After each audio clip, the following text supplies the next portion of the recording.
Thanks for staying with us. We're going to start with the nation. Outrage over Atiku's "don't vote for Yoruba Igbo" remark. Rivers ranks first in fiscal performance budget. Federal government plans special fund for flood victims.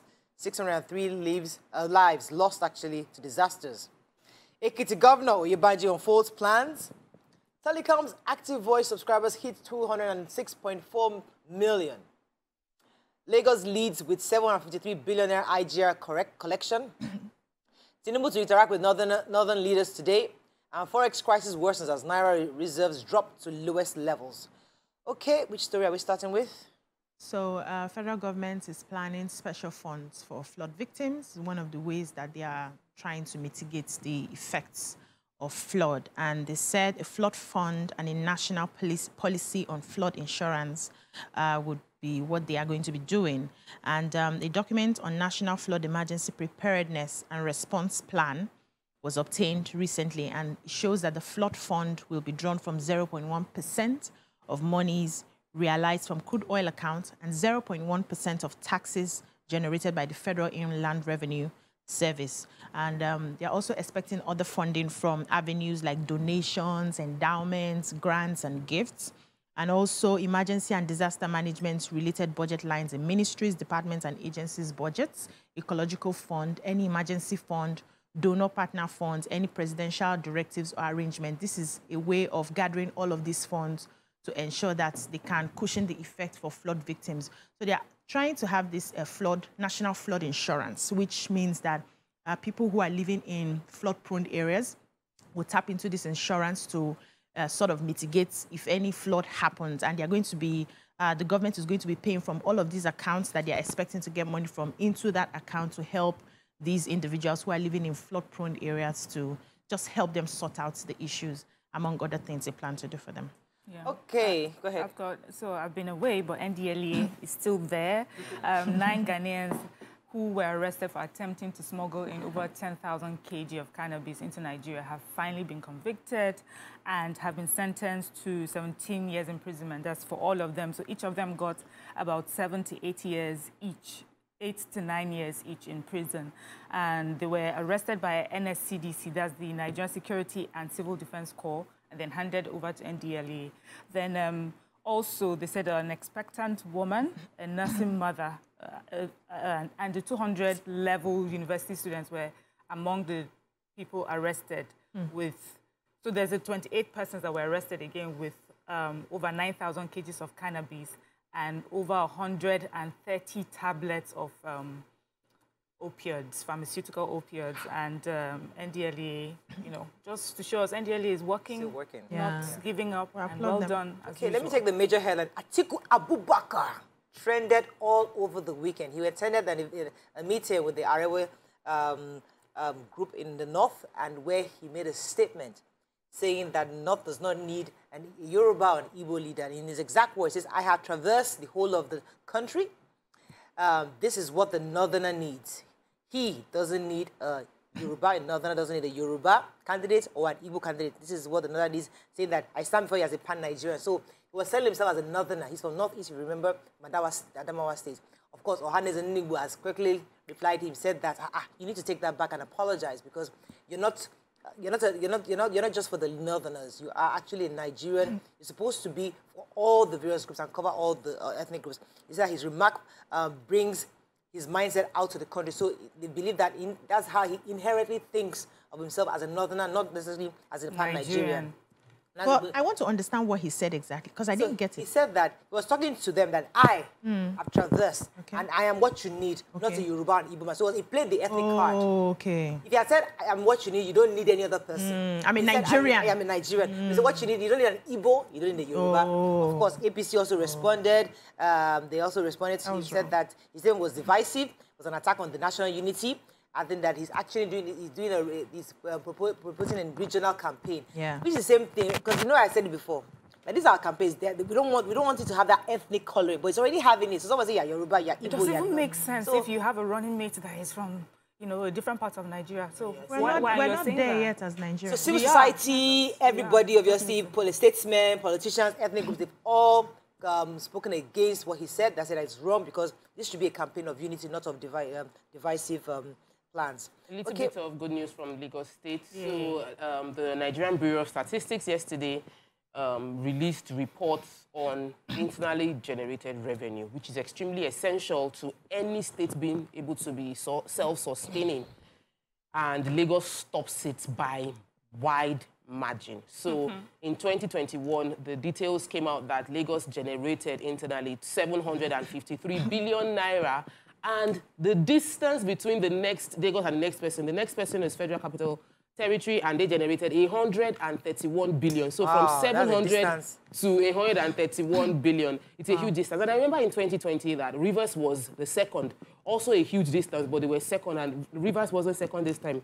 I think that we also need to, and Lagos has consistently grown. For the past every year, they are increasing in IGR. Yeah. And that's a good way to measure productivity within a state that we're able to get. Things. There are some national doing big things. We need to have a list for just Lagos State. Railway, airports, special seaports.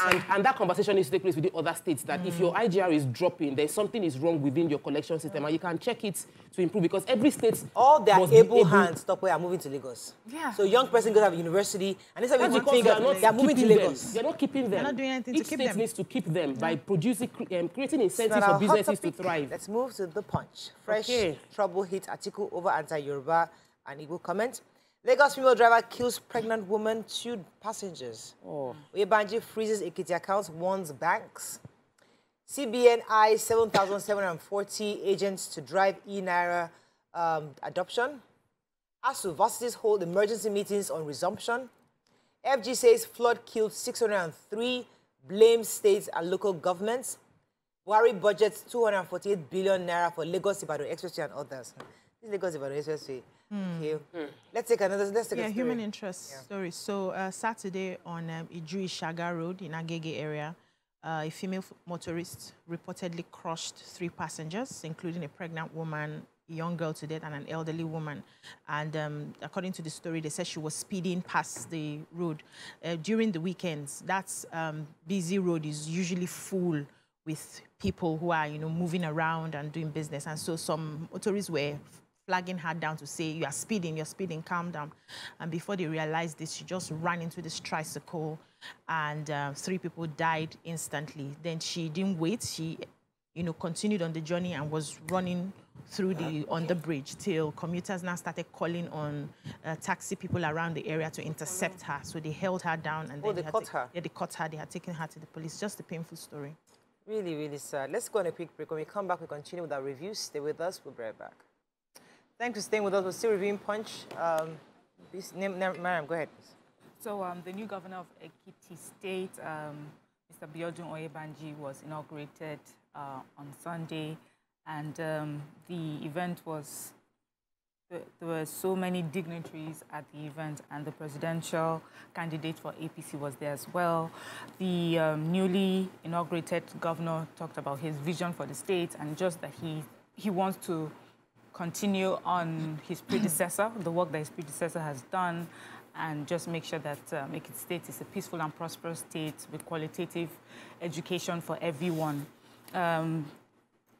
The presidential candidate for APC also made a speech, thanked the people of Ekiti State for voting the governor, and said that going forward for all the other elections, the people should shine their eyes and make sure that riggers do not steal their votes.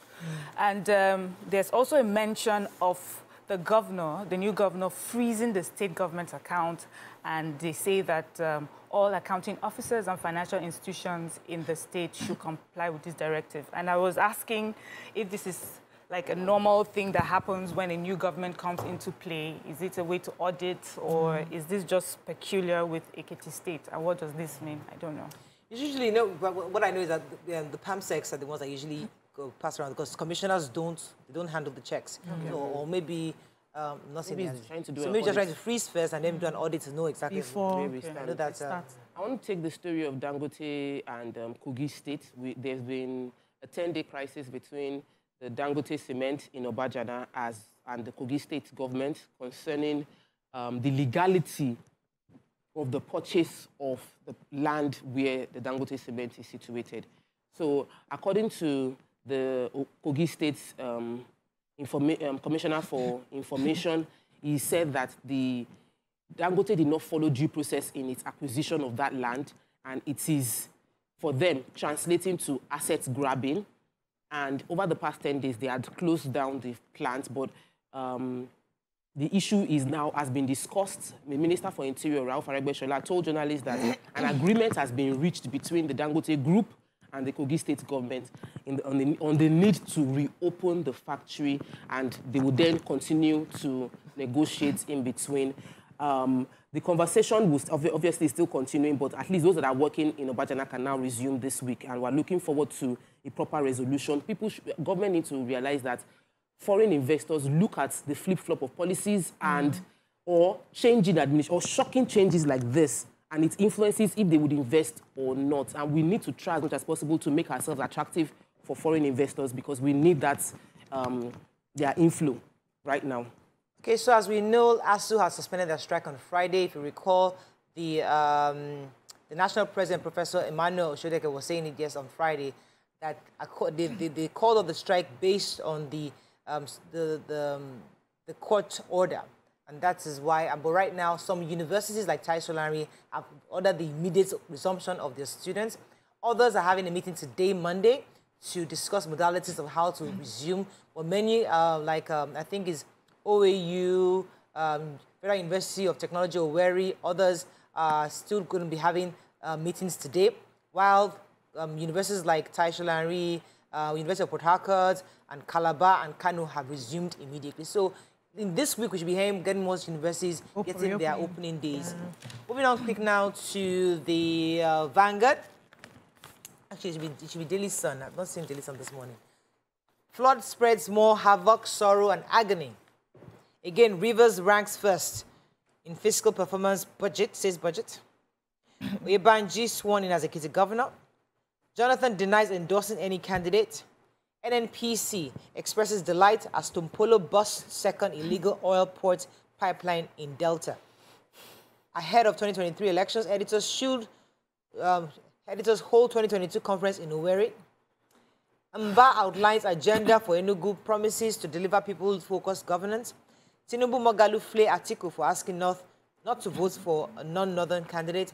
And Kanu Igbo lawyers tackle FG, accuses Malami of court contempt. Which story are we taking first? There's a narrative going around that the former president, Goodluck Jonathan, had endorsed Atiku and Okowa presidential tickets. Yeah. And we're now hearing that it's actually false. That what happened was they went to visit him, got some delegations and delegates to pay him a visit, and they asked him to pray for them just to show support, which he did. And normally that visit, they were not supposed to have any media person taking pictures and photos and all of that. It was supposed to be just like a coded meeting. Every presidential candidate has been going to say hello, greet, the normal thing we've been witnessing. But unfortunately, that video was leaked, and it was leaked by, they call them hawks, people who were trying to show that they wanted to use it to present that he has endorsed the presidential candidate of the PDP, and that's what they have been saying. But they said because he's an elder statesman, he didn't want to come out and say, I have not endorsed anybody, but they are just putting it out there. And so they are whispering that he's probably liking the LP candidate, which is Peter Obi, that he has close relationship with him even from the time that he was president, but he has not come out to endorse any presidential candidate so far. So I want to share the good news of what's happening with the pipeline. Yes, we really need good news. Like we all know that Nigeria, according to a report earlier in the year, that we're losing over 50% of our crude oil exports through bunkering. And that was why they signed the contract. So the members of the newly established Coastal Areas Pipeline Surveillance Team are now being congratulated by the NNPC on discovering another connection. So this is a professional tapping. Like it's huge. They even said, according to the report, that this kind of oil theft requires action from the technical know-how carried in the fabrication by people who know where these things are located. It was an abandoned platform owned by the Nigerian Ajip Oil Company Limited. And this is the second major discovery. There was a 4-kilometer pipeline that was linked to the Trans-Forcados export trunk line, and the line takes it out to the sea. So vessels are shipping Nigerian crude oil illegally out of the country with no revenue coming to us. And NNPC is congratulating Tom Polo and his team for doing a good job, saying that the cartel, there are members of the cartel that are openly pumping crude oil into their vessels from our Trans-Forcados, that people must be involved. But our NNPC managing director is saying, thank you for helping us to discover a good job well done with the professionalism with which you are breaking all of this. This last one was in conjunction with the military forces, and we are hoping to have more and then increasing we the people, you know, at the top, who are the ones now. How do you sleep at night knowing that you're robbing a whole nation of resources? How do you sleep in your at night? ill-gotten mansions. That's how they sleep. Okay, let me talk about the floods. So, this flood issue is a major Minister for Humanitarian Affairs, Disaster Management, that's Sadia Umar Farouk, was having a press briefing yesterday. And she mentioned the fact that we've had about 603 deaths as a result of flooding, and about 2.5 million people have been affected. Some have been displaced, but 1.3 million have been displaced. 2,400 suffered different degrees of injury. So she went actually an inspection across the country. She warned that Anambra, Delta, Cross River State, Rivers, Bayelsa were still not out of the woods, that they're going to be having flooding until the end of November. She also blamed that the state governments have not done enough to protect the citizens from flooding, because according to what she's implying here, that yes, the federal government can support with NEMA, but really flooding is a local issue. It's something where the state government should also take precautions to ensure that they invest resources and how to help the state citizens, and how to either find them places to displaced people, or get some kind of a palliative to support them. But Chief Edwin Clark here was saying that the federal government has practically abandoned many of the victims, especially from the Niger Delta region. The elder statements regretted that a lot of work has not been done by the federal government. NEMA has totally abandoned them, according to him. He felt that they were established to handle disaster management, but have not been able to visit the flood victims since this thing happened in Niger Delta. So this is something that, yes, they should do, but based on what the minister is saying, that flooding, yes, we can support you with NEMA and make sure that the major roads are cleared, but really and truly, the people are affected, and it's the state government, local government. This is one of the funds must invest. I think it's even us. I think it's us. Yes, this is where it should go to, and individuals. Our online, the foreign countries are raising funds to support flooding in Nigeria, and I'm not seeing enough Nigerian CEOs raising funds to support these issues as well. Even our local government chairman or even our state government have not seen the importance or the necessity or the need to use those funds as it's supposed to prioritize it. They divert and use other things. Embezzle the ecological fund because they don't think that it has any impact. And then today, here we are. Okay, moving on to Vanguard 2023. Atiku Tinubu hurled verbal missiles at each other. 70 corpses recovered in Niger boat mishap. Peter Obi says flags off campaign October 25th. 2023 NEDG, NESG to organize presidential debate on economic policy November 16th. Enugu 2023 Mba pledges quality, people-focused governance. NDLA naps pregnant woman, we talked about that earlier. I didn't write letter to AGF not to free Nnamdi Kanu, says Ihe Dioha. Zamfara APC, PDP youth clash. Deputy Governor, police confirmed 1 dead and 18 injured. Ahead of 2023 general elections, all editors conference hold in Owerri. Okay, which story are we starting with? So this is a sad story coming out of Minna. On Friday, a boat that was carrying 48 passengers had capsized, and as of the time of this report, 17 bodies have been recovered. Rescue mission is still ongoing to try and see what they can, they will find with the rest. They said that it was as a result of heavy downpour, accompanied by a violent windstorm that caused the accident. And so, we talk about how Lagos is doing a lot for the waterways, better boats, making sure that people are wearing their life jackets. And I don't know the situation in Niger State and in Minna, if those requirements are, things that they've put in making sure that their indigents of those states are safe when they move along the waterways. Sad. Okay, we have to wrap up, but I must take this last story from think it's the governor of Imo State, Emeka Ihedioha, has said that he's lashing out to those who are saying that he wrote a letter to the Attorney General of the Federation to continue to withhold Nnamdi Kanu. He said he never did that. Yeah. That's why would he do such? He says that they said he wrote to the federal government asking him to continue to illegally hold Nnamdi Kanu even after the court of competent jurisdiction has discharged him. That he would never do that. That when silence is not golden, he has to speak up to say to the world that he never ever. And that it was quite dubious of people to think that he would write that kind of letter. And it's really. See, I'm unduly worried, though, because our people know better, but we can no longer allow criminality to reign supreme in their state. Okay, that is all we can take on Front Page Review. When we come back, move on to our hot topic of the day. Stay with us. We'll be right back.